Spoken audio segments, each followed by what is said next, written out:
हज़रत मरियम वो पाकबाज और पाकीज़ा औरत हैं जिनके नाम पर कुरान मस्जिद में एक पूरी सूरत उतार दी गई और कुरान पाक में आपकी पैदाइश, परवरिश, किफ़ालत और आपके यहाँ हज़रत ईसा अलैहिस्सलाम की पैदाइश के वाक़यात को खोल खोल कर बयान करता है ताकि लोग अल्लाह सुब्हानहू व तआला की महबूब बंदी के बारे में कोई शक व शुबा ना रखे।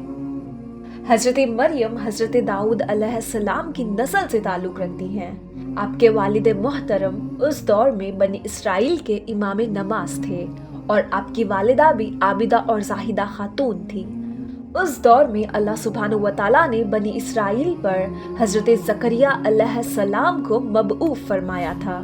जब हज़रत मरियम की वालिदा के यहाँ औलाद ना थी तो उन्होंने अल्लाह के नाम पर ये नज़र मांगी कि अगर उनके यहाँ औलाद हुई तो वो उसे बैतुल मुक़द्दस की खिदमत के लिए वक़ूफ़ कर देंगी। उस वक्त के रिवाज के मुताबिक जो लड़का अल्लाह ताला के नज़र कर दिया जाता वो ना तो शादी करता था और ना ही दुनिया में दिलचस्पी लेता था, सिर्फ इबादतगाह की खिदमत करता और ख़ुद इबादत में मशगूल रहता। हज़रत बीबी मरियम की वालिदा ने बेटे की अताह करने की दुआ इसलिए की थी कि रिवाज के मुताबिक इबादतगाह की खिदमत के लिए तो सिर्फ लड़कों को कबूल किया जाता था, लड़कियों के लिए ये इजाज़त नहीं थी। चुनाचे अब बेटे की जगह जब बेटी पैदा हुई तो माँ को ये फिक्र हो गई कि उसकी नज़र कबूल नहीं होगी, क्योंकि दस्तूर के मुताबिक लड़की नज़र करने की ममादत थी। उसी कश्मकश में अल्लाह ताला से ये दुआ की, एह मेरे रब, मैंने तो लड़के की दरख्वास्त की थी, लेकिन जो अल्लाह ताला के ज़ाते बाबरकत का इल्म है वहाँ तक इंसानी सोच कैसे पहुँच सकती है। अल्लाह ताला ने जिस लड़की को पैदा फरमाया था उसे दरअसल मुक़द्दस माँ बनाना मकसूद था, जिसमें से एक अजीम शान मुबारक और मसूद बेटे ने पैदा होना था जो पैदाइशी नबी था। बहरहाल हज़रत मरियम की पैदाइश हो जाती है और मुद्दत रज़ा ख़त्म होती है तो बीबी मरियम की वालिदा आपको बैतुल मुक़द्दस ले जाती है ताकि मुज़ावरों के सुपुर्द करके अपनी मन्नत पूरी करे। वहाँ मुज़ावर झगड़ने लगते हैं, हर कोई ये चाह रखता है कि हज़रत मरियम की किफ़ालत उसके सुपुर्द की जाए। तो ये फैसला हुआ कि मुज़ावरीन वो कलम जिससे वो तौरात लिखते थे पानी में छोड़ दें, जिसका कलम पानी के बहाव में बहने की बजाय उल्टा बहे वही हज़रत मरियम की किफ़ालत का हकदार होगा। इस मुकाबले में हज़रत ज़करिया भी शामिल थे। उनके कलम को अल्लाह ताला ने पानी में बहाव के उल्टे तरफ बहाया और उनकी परवरिश के हकदार हो गए और बीबी मरियम को अल्लाह के मंशाह के मुताबिक हज़रत ज़करिया अलैहिस्सलाम की किफ़ालत में दे दिया गया। हज़रत ज़करिया की बीवी हज़रत मरियम की खाला लगती थी, इसलिए उनसे बढ़कर उनकी परवरिश और कौन कर सकता था। इसी तरह हज़रत मरियम बैतुल मुक़द्दस में रिहायशी वज़ी हो गई।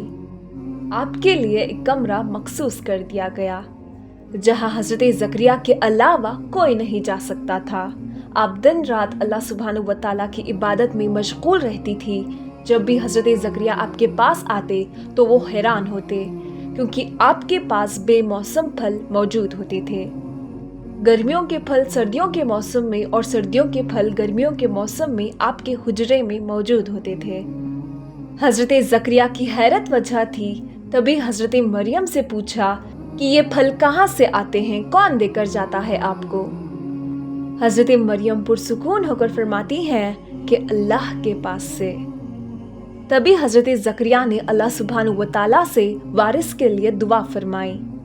आपके बीवी के बांझ होने के बावजूद मौज़ाए खुदावंदी से आपके यहाँ हज़रत यहया की विलादत हुई। हज़रत मरियम की अज़मतों फजीलतों को रब्बे करीम ने बार बार कुरान में फरमाया है और अपनी मोमिना बंदी की पाकीज़गी और पाकदामनी का ऐलान किया है। हज़रत बीबी मरियम की उम्र जब तकरीबन 15 साल हुई तो एक फरिश्ता खूबसूरत नौजवान मर्द की शक्ल में नमूदार हुआ, जिससे अलैदगी में देखकर हज़रत मरियम खौफज़दा हुई और वो अपनी अज़मत की हिफाजत के लिए फ़िक्रमंद हो गई, क्योंकि फरिश्ते के चेहरे पर तक़वा के असर नुमाया थे। तहम बीबी ने अपनी अज़मत की हिफाजत के लिए ख़ुद को अल्लाह की पनाह में दे दिया। ये एक इफ़्फ़त और पाकबाजी का एक तरह का इम्तिहान था जो अल्लाह के ख़ास बंदों पर अक्सर होता है।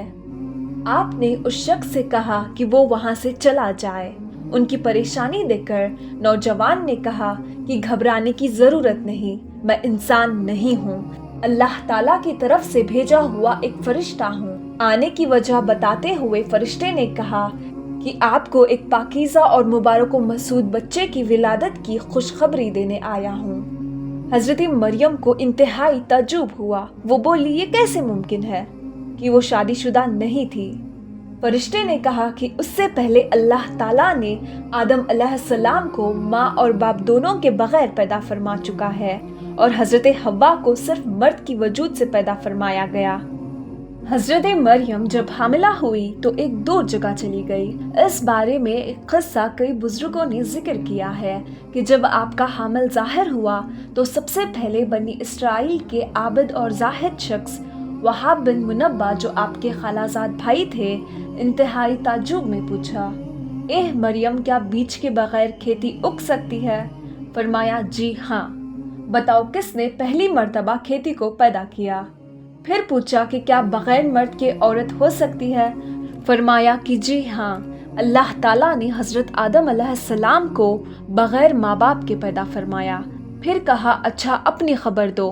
حضرت مریم نے فرمایا کہ اللہ تعالیٰ نے مجھے خوشخبری دی ہے اپنی طرف سے ایک نشانی جس کا نام مسیح عیسیٰ بن مریم ہوگا، دنیا اور آخرت میں صاحب مرتبہ ہوگا اور لوگوں سے بچپن اور بڑھاپے میں کلام کرے گا۔ محمد بن اسحاق فرماتے ہیں، جب حضرت مریم کے حاملہ ہونے کی خبر بنی اسرائیل میں عام ہو گئی تو بہت سے افراد نے حضرت زکریا کے گھر جانا بند کر دیا اور آپ پر الزامات اور بہتان لگانے لگے۔ حضرت مریم نے لوگوں سے علیحدگی اختیار کر لی اور دور تنہائی میں چلی گئی۔ جب حمل کا درد شروع ہوا تو آپ نے ایک درخت کا سہارا لیا اور نیچے بیٹھ گئی۔ درد سے بے چین اور بدنامی کا خیال، آخر گھبرا کر کہنے لگی، کاش میں پہلے ہی مر گئی ہوتی اور بھولی بسری ہو گئی ہوتی۔ اس مشکل وقت میں اللہ تعالیٰ نے حضرت مریم کے قدموں کے قریب ایک نہر جاری کر دی اور ندا کی کہ پانی پیو اور کھجور کھاؤ تاکہ جسم کو قوت پہنچے، اور پھر اپنی اولاد دیکھ کر آنکھوں کو ٹھنڈک پہنچاؤ۔ اسلام آنے سے پہلے بولنے کے روزے رکھنا عبادت میں داخل ہوتے تھے، یعنی صبح سے رات تک کسی سے بات نہ کرتے۔ بعد میں یہ حکم منسوخ ہو گیا، لہٰذا حضرت مریم کی پریشانی دور کرنے کے لیے کہا گیا تھا کہ تم سے کوئی شخص اس بچے کے بارے میں پوچھے تو اشارے سے کہہ دینا کہ میں نے چپ کا روزہ رکھا ہے۔ جب حضرت مریم کو کچھ تسلی ہوئی اور حضرت عیسیٰ علیہ السلام پیدا ہوئے، پھر آپ اپنے بیٹے کو قوم کی طرف لے آئی۔ قوم کے لوگ آپ کے گود میں بچہ دیکھ کر غضبناک ہو گئے اور آپ کی عبادت گزار پاکیزہ خاندان کا حوالہ دیتے ہوئے آپ سے بدگمان ہوئے اور الزام لگانا شروع کر دیا۔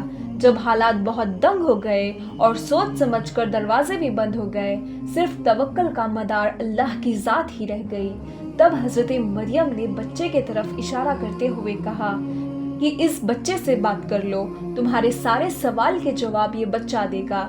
سرکش لوگوں نے کہا کہ بھلا دودھ پیتا بچہ ہمارے سوالوں کا جواب کیسے دے گا؟ ہم کیوں کریں اس سے گفتگو؟ قوم کے یہ کلام سن کر حضرت عیسیٰ علیہ السلام نے تقریر شروع کر دی، جس کا ذکر اللہ نے قرآن میں یوں فرمایا ہے، اور جب بچے نے فرمایا میں ہوں اللہ کا بندہ، اس نے مجھے کتاب دی اور مجھے نبی کیا، اس نے مجھے مبارک کیا، مجھے نماز اور تقویٰ کی تاکید فرمائی، جب تک میں جیوں اپنی ماں سے اچھا سلوک کرنے والا، اور مجھے زبردست بدبخت نہیں بنایا، اور سلامتی ہے مجھ پر جس دن میں پیدا ہوا اور جس دن میں مروں اور جس دن زندہ اٹھایا جاؤں گا۔ حضرت عیسیٰ علیہ السلام کی زندگی کے متعلق اسرائیلی روایات میں بے شمار واقعات موجود ہیں۔ ان میں سے ایک انجیل میں ہے جو حضرت وہاب بن منبہ سے مختول ہے۔ حضرت عیسیٰ علیہ السلام کے ولادت کے شب فارسی کے بادشاہ نے آسمان پر ایک نیک ستارہ روشن دیکھا۔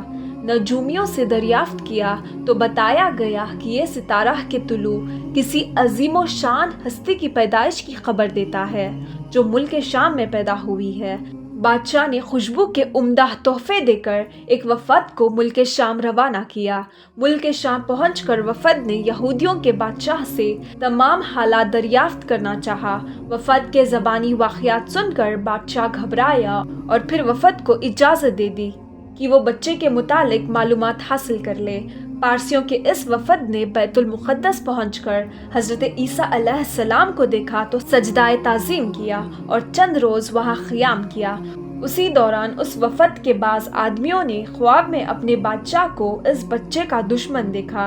उन लोगों ने हज़रत मरियम को अपना ख्वाब सुनाया और मशवरा दिया इस बच्चे को किसी महफूज जगह ले जाएं। उसके बाद हज़रत मरियम ने हज़रत ईसा अलैहिस्सलाम को लेकर मिस्र चली गई। जब हज़रत ईसा अलैहिस्सलाम की उम्र मुबारक 13 साल हुई तो बैतुल मुक़द्दस वापस आ गई। बुखारी शरीफ में हज़रत बादा बिन समद रज़ी अल्लाह ताला अन्हु से मरवी है कि रसूलुल्लाह सल्लल्लाहु अलैहि वसल्लम ने फरमाया कि जिसने गवाही दी कि अल्लाह के सिवा कोई माबूद नहीं, वो अकेला है, उसका कोई शरीक नहीं, मोहम्मद सल्लल्लाहु अलैहि वसल्लम अल्लाह के बंदे और उसके रसूल हैं और ईसा अल्लाह के बंदे और उसके रसूल हैं, जिनको अल्लाह ने मरियम के गोद में डाला और उसकी रूह है और जन्नत हक़ है और जहन्नम हक़ है, तो अल्लाह ताला उसको जन्नत में ज़रूर डालेगा, चाहे वो जैसे भी आमाल लेकर आए।